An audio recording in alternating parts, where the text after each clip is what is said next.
So why wouldn't someone just buy, like, for $45,000? Why wouldn't someone just buy like a 4Runner TRD off-road or a Jeep? Sure. So, you know, they're very different experiences. If you're looking for something.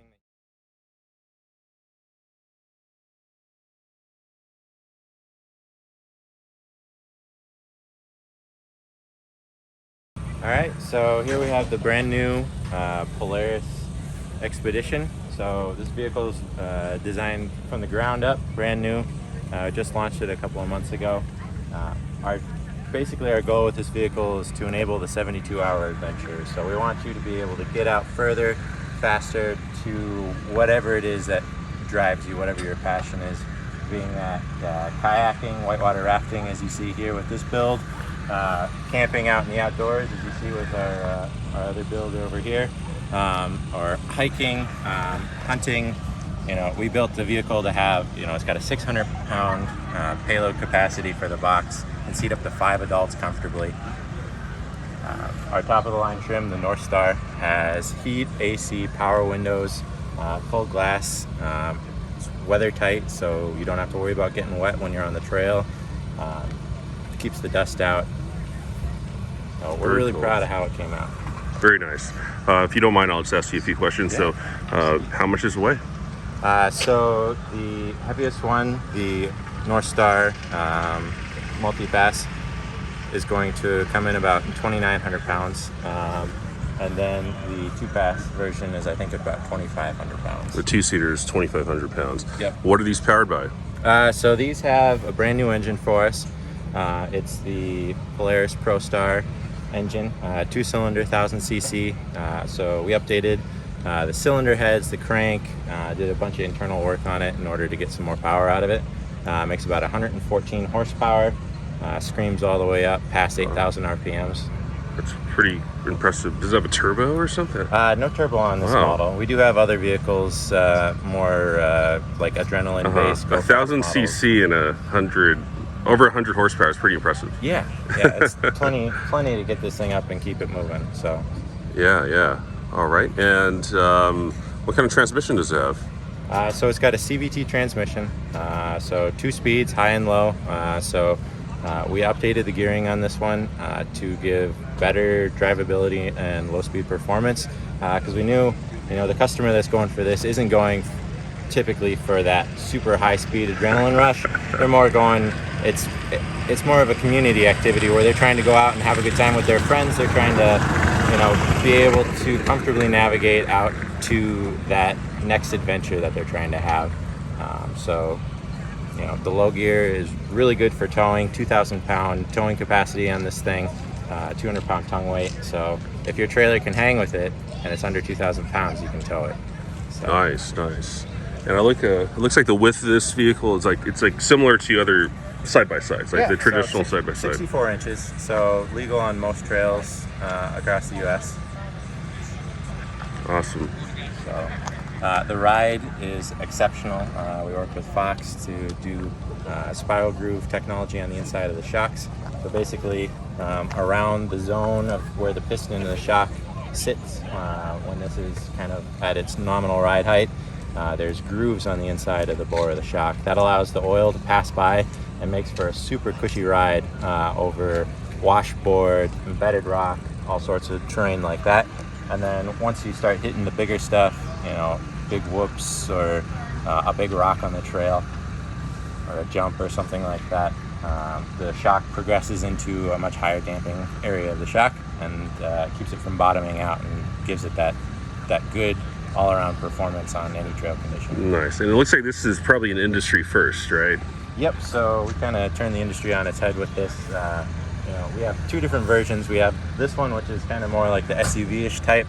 We call it the Adventure Edition. So it's got that enclosure on the back, keeps all your gear dry and out of the elements on the North Stars, keeps the sun off it on the lower trim levels without the full cab. And then we also, if you look over there, a mountain bike model. Our build that this is totally covered. Oh, if you don't mind. Yeah. So don't be sorry. We have a build done up awesome. for mountain biking, and that's based on the XP, which is got your traditional tip box that you normally see on like a utility side by side. So how much does this thing cost? All right, so for the top of the line model, it's going to be about $45,000. We have a full lineup of vehicles starting all the way from low 30s all the way up into the obviously $45,000. We have 3 different trims. We have the premium trim, which is going to be more of your base-ish model. We really don't have a base model with this one just because of the elevated experience that we're going for. The ultimate trim is kind of your middle of the line. That gets you the full infotainment system in the middle, some nicer creature comforts on the inside, and then the North Star, obviously, heat, AC, the power windows. Every single model comes with a headliner and a lot of sound deadening to help kind of create that premium in-cab experience. Awesome. And so why wouldn't someone just buy, like, for $45,000, why wouldn't someone just buy like a 4Runner TRD off-road or a Jeep? Sure. So, they're very different experiences. If you're looking for something that you can drive to the trailhead and then, pick and choose your way to a campsite and spend the entire day kind of getting there, then, this probably isn't your cup of tea.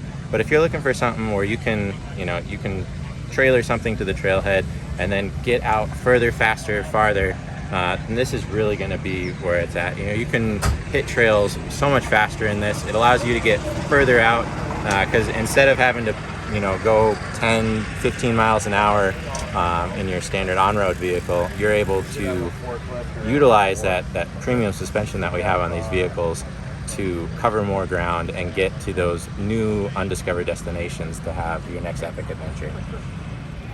I kind of see this as like, these things are really capable off-road. I went to Moab, and we had some 4Runners.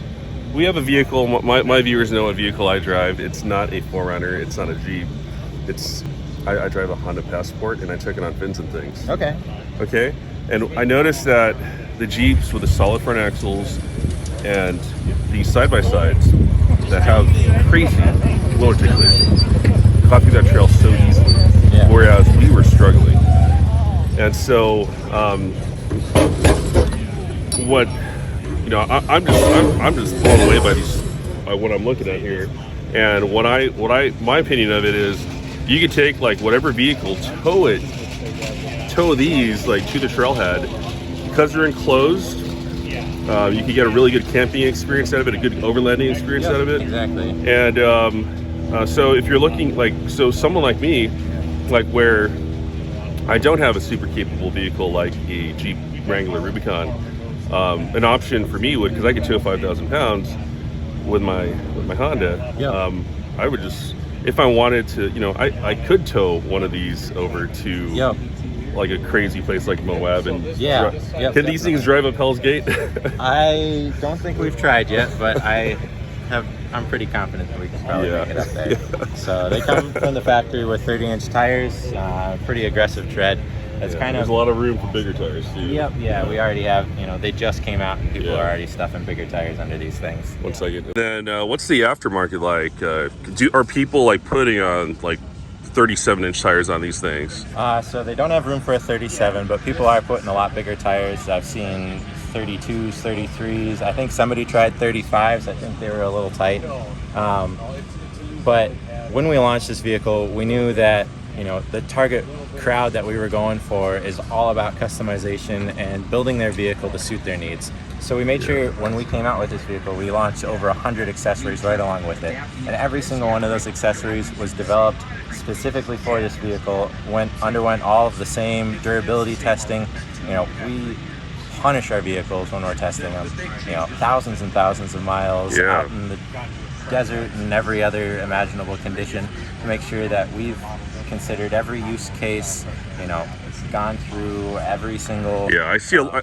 when I'm on the trails, you see so many customized side-by-sides. Like, there's none of them that are like the same. They're unique as a fingerprint, and I think that's just the entire off-road and overlanding community as a whole. Everybody, really likes to... I don't know, man. The white Toyota 4Runner that white and black Toyota 4Runner, it's a dime a dozen. Yeah, there are a lot of people who just kind of roll with what the factory gives them. And straight out the door, this is an extremely capable vehicle. You get the North Star, and you don't need to do anything to it. You can just get out and hit the trails. You know, there's a lot of people that are going to be like the weekend warrior. I know so many people that have these capable rigs. They'll drive them around, and they hardly ever use it. Yeah. And it's like, hey, just trailer this thing in. Use your work truck and trailer it in, and there's something to be said about the confidence of knowing that if your trail rig breaks down or the worst happens, you know, you still have the tow rig to get back home, and that's something that, you know, when you're running your daily driver out on the trails, you know, there's always that gamble. Yeah. So it's definitely, you know, you have to pick and choose. Jeez, and so you got the rooftop tent here. Yep. I don't want to. Oh, that's Ozark Overland. Do you know that he's a very popular YouTuber? I don't know. Yeah, that's. Wait, is it? No, it's not. I lied. He looks like him though.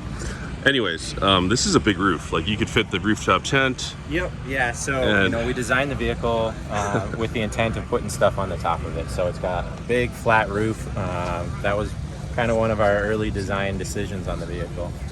We partnered with Rhino Rack for all of our roof racks, and you know, that, like every other accessory, was developed alongside the vehicle, and you know, we made sure that it had the durability standards to keep up with the performance of this vehicle.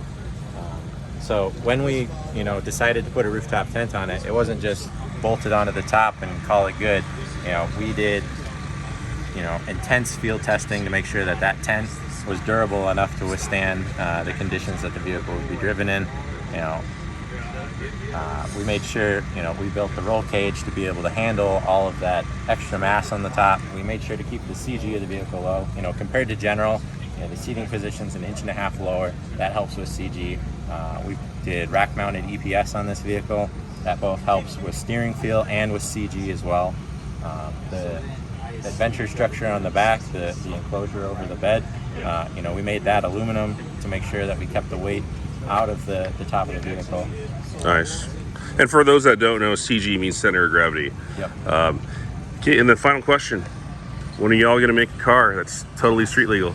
I don't know. When are you gonna make? You make an SUV? All right, man. Well, thank you so much for your info, and